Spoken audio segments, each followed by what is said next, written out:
So really, the real meaning of the word gentleman is the man who is part of this tree of life.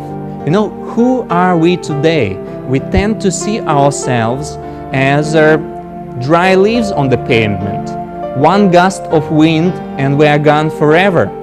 Part of the reason why we are trying to enjoy life before it's too late is because we are being taught that our life is limited to the life of our body. Of course, many people know otherwise, but this is the mainstream attitude. You need to take advantage of life before it's too late.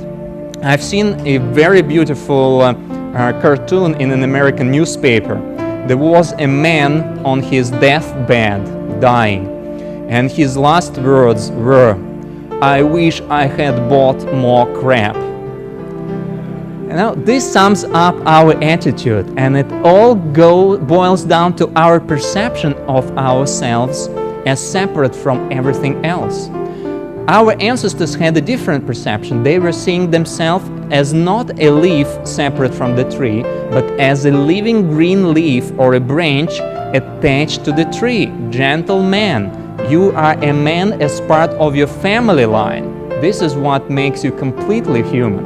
And then, of course, they were not concerned as much about the death of their physical body, because the tree of life, your family tree, continues to grow even when we are gone.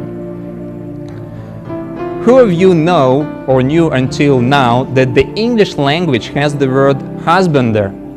Not husband and not husbandry, but specifically husbander. Not everybody, yeah, some of you know, but it was a big surprise for me. It is still there in the English language dictionaries. You open it and it's there, but it's marked as obsolete. And it's a shame that the sacred word husbander has become obsolete. Interestingly, it has two meanings.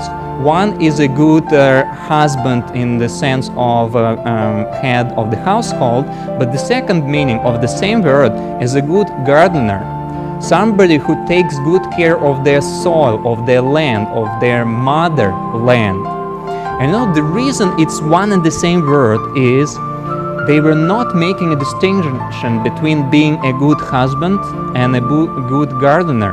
The function of a husbander was not limited just to planting a human seed. This is it.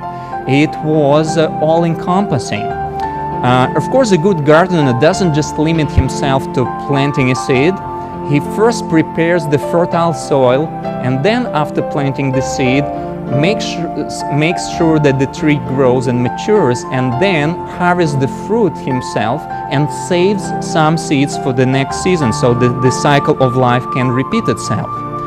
By extension, a good husband would not just limit himself to the planting of the seed, but also would create first a strong household to support his partner or his wife, then plant a human seed, then support the pregnancy, then assist to the birth of his own children, and then educate the children in such a way so as to inspire them to continue the cycle of life. This is what was understood as the function of men, of males, not dominating women, but serving them as a good husband.